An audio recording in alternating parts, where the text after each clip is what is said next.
Again, Deb, thank you very much for taking time out of your day to talk with us about question 2 on the 2024 Massachusetts ballot. Again, for people at home, just so you know, question 2, a yes vote would repeal the requirement for students in Massachusetts that they need to hit a certain level on the Massachusetts Comprehensive Assessment System, or MCAS for short. They would have to hit a certain level on that exam in order to graduate high school. You and your coalition are advocating for a yes on question 2 vote. Why should voters consider yes on 2 this year? Great question, and thank you for asking me to be here. Question 2 eliminates the attainment of a high school diploma being tied to a one-time event, the test score of the MCAS. So the MCAS are not going anywhere. The MCAS will still be given. But on November 5th, when voters affirm and vote yes on 2, students will be given the right to earn a diploma based upon their academic performance in grades 9, 10, 11, and 12. Right. So if this goes forward, of course, yeah, the stakes of the MCAS get lowered a bit. What would the MCAS basically function as for high schoolers if a yes vote is to win this November? They will actually function the way they were supposed to all along, as a set of data to be used to make sure that the curriculum is aligned with the Massachusetts state frameworks, as a data point to provide the necessary information around whether or not our schools are well-resourced and well-funded. So the data will be used the way it was intended to, versus what it does now, which is punish individual learners. Yeah, I wanted to get into some of the specifics regarding the resources available for schools and for students. What would you say for people who are voting on yes? What are some of the issues with the system that results in the MCAS being such a hindrance or a problem, whatever word you want to use, that prompts this ballot question being put forth to voters? So I was a classroom teacher when the MCAS were first rolled out. I was known as the MCAS guru in my building, and I was a firm believer in the promise of the Ed Reform Act. And so we used the data in the beginning and aligned our curriculum and made sure that our lessons were aligned with the frameworks. But unfortunately, over time, what happened was, and actually 25 years later, it's still the same condition. We never got the science lab that the students in Wellesley got.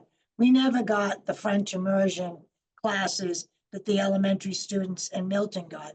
And instead of the data being used to provide equity of opportunities for all learners in our public schools, it was used to rank, shame, and harm students.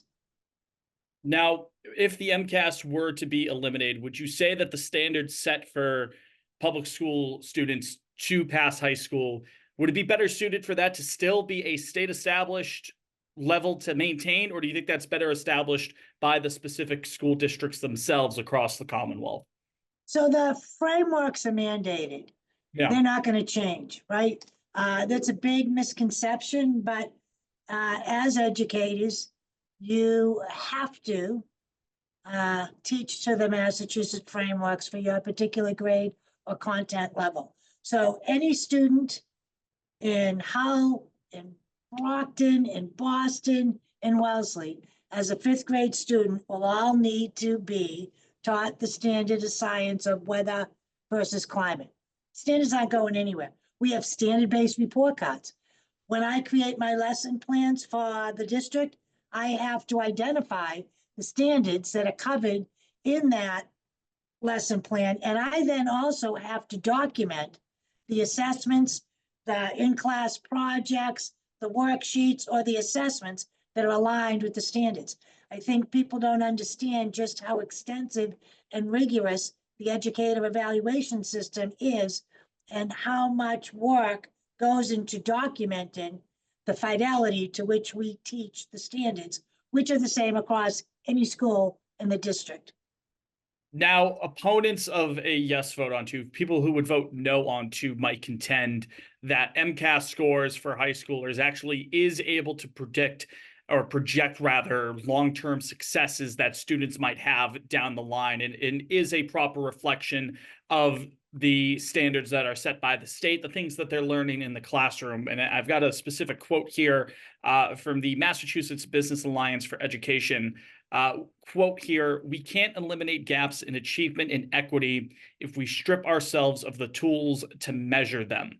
What would you say in response to some of those contentions for people who might be leaning towards a no on two? So I would say that I believe that statement is not accurate. I would say that when we talk about educational equity and opportunity, I think it's really important to lift up that if you have the privilege to send your child to a private or Catholic school, you don't have to take the MCAS, right? And so this is not the measure that it is being reported to be, and that research tells you that a student's GPA, that their performance in rigorous classes, grades 9, 10, 11, and 12, is a stronger indicator. Colleges don't even ask for the MCAS scores, right? We have moved away from a one-time event being the sole metric of success, right? We understand that success is based upon accumulation of indicators and not a one-time event. If there's one thing you would want voters this fall to remember when looking at question two on the Massachusetts ballot, what would that one thing be? I would ask them to know that this is a coalition of parents who collected more than 10,000 signatures, of educators across the Commonwealth, of community activists, and more recently, some very prominent elected congresspeople and legislators who have acknowledged with affirmation that our students are more than a one-time score, and the opportunity for these students to get a diploma is on November 5th. Deb, we really appreciate you taking some time out of your day to speak with us about question two. Thank you very much. My pleasure. Thank you for having me.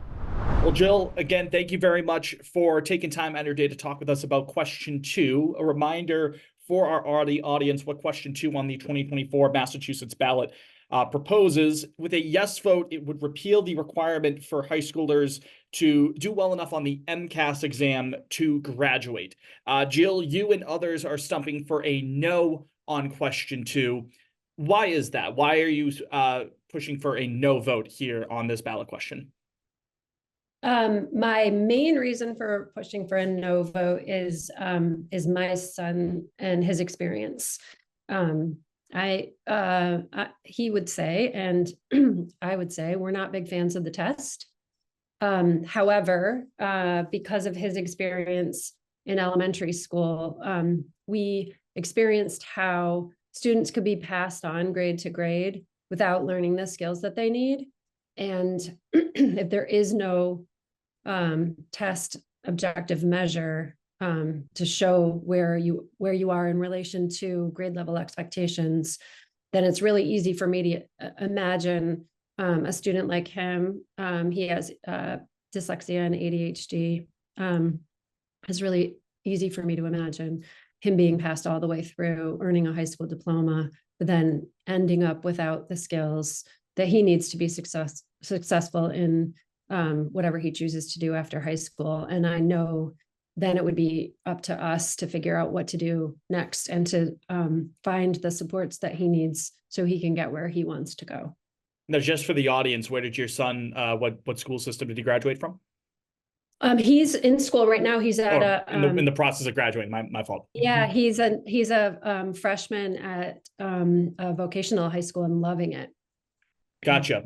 Now, what about this current system specifically? You mentioned how it helps someone in your position, specifically with this current system, how it works for schools, how it works for students, in terms of measuring acumen, but as well as also allocating resources to ensure that students across the state are getting the education they need. In your view, how does the system currently as it stands benefit that? Yeah. For us as a family, it was essential. We suspected that he had dyslexia when he was about 4. I'm a former teacher. I taught elementary school and preschool, and so I knew and dyslexia runs in our family, so it was not a surprise to us to find that he was learning to read differently, and that it was more work for him. And so we sent him to elementary school knowing that, and I was in constant communication with his teachers, who I totally believe only wanted the best for him. And at the same time, we're not able to give us data to show us. It was really important to my husband and I to know, like, how far off is he? Like, his peers are here. Where is he? And we did not get an objective indicator until we got his 3rd grade MCAS. So that may have changed now, but when he was a kindergarten 1st grader and 2nd grader, there was no data that they were willing to share with parents. So we were kind of flying blind. And his teachers adored him and he adored them. And we are still in touch with them and love them dearly.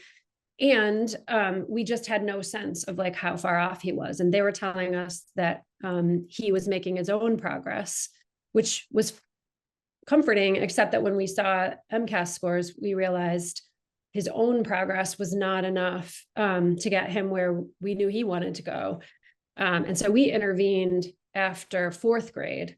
We sort of said, we've got to call it. He needs a different learning setting and he needs more support than this, and a really specialized systematic reading program made for his brain.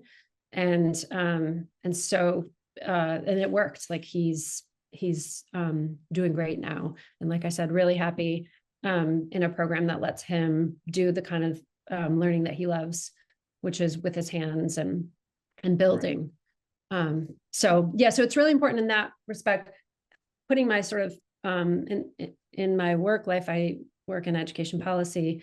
And so from that perspective, MCAS data has served a really important role in helping, especially for policies like the Student Opportunity Act, where it's highlighting gaps for some learners like my son who need additional support.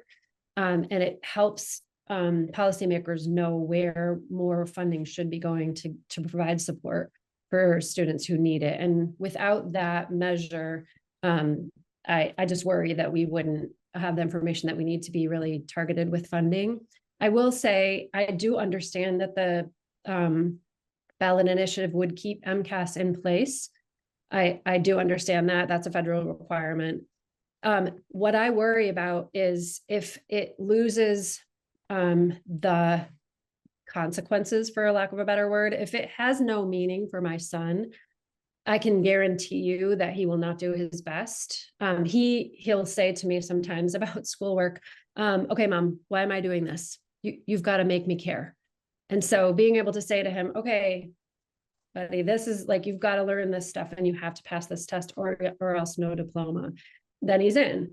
I don't know if you ever took practice tests in classes at school, but I never put the same level of effort or prep into my practice tests as I did when it was a final exam. And I think this is the same scenario. Like we need to have the sort of final exam equivalent that's objective across the state, so we know where our kids are, and it gives us time to shore up skills that they'll need to be successful after high school. I don't want to wait and find that out after my student has gotten his high school diploma, and then we've got to figure that out. I'd like to figure it out with the educators supporting him so that we can all do what we need to do to get him the skills that are going to make him successful in, like I said, he'll likely pursue a trade, which we're thrilled about.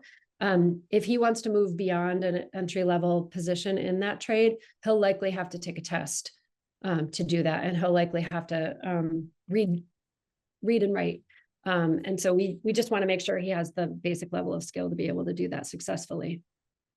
Now, people who are stumping for a yes vote on question 2, Jill, would contend that graduation should not hinge on the MCAS exam, while the test would then be used as it remains in the public school system in Massachusetts. It would be used as a framework to see how schools are resourced in an equitable sort of manner.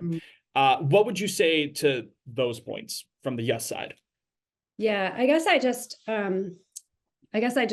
disagree about the diploma. I want it, I need it to mean something. I need it to be the indicator that I think it's designed to be, which is to say you've done everything you can do to be prepared for your next step. And I worry that if I don't have that, or if I have that in a sort of practice test kind of diagnostic form, I don't know where I get the information. So for my learner who doesn't learn typically and who may be off, like I can already talk to his awesome teachers, which we do. I can already look at his grades, which we do. So that's one indicator. But if he's doing well in his courses, but he doesn't actually have the skills that are going to be required of him later, we need to know that. And with removing MCAS as the graduation requirement, I don't have anything left.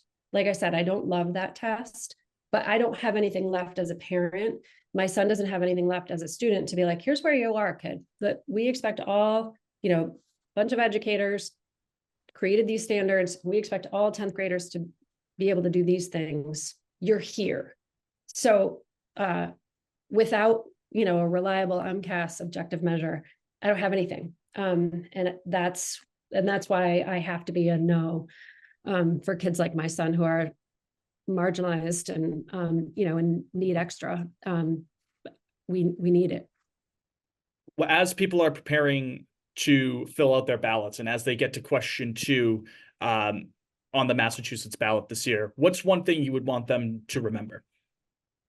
Yeah, I think one of the things that a lot of people don't know is that we are an outlier as a state.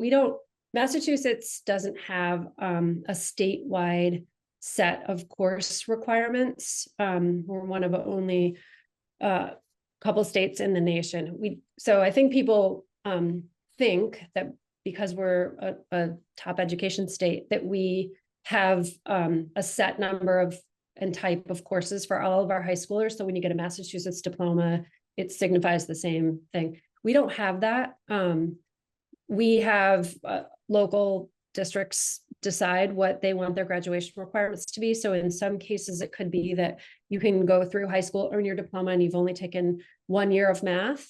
In some cases, you might have to take 4+ years of math to earn that diploma. So that disparity is concerning to me as a parent, and I feel like it sends a mixed message.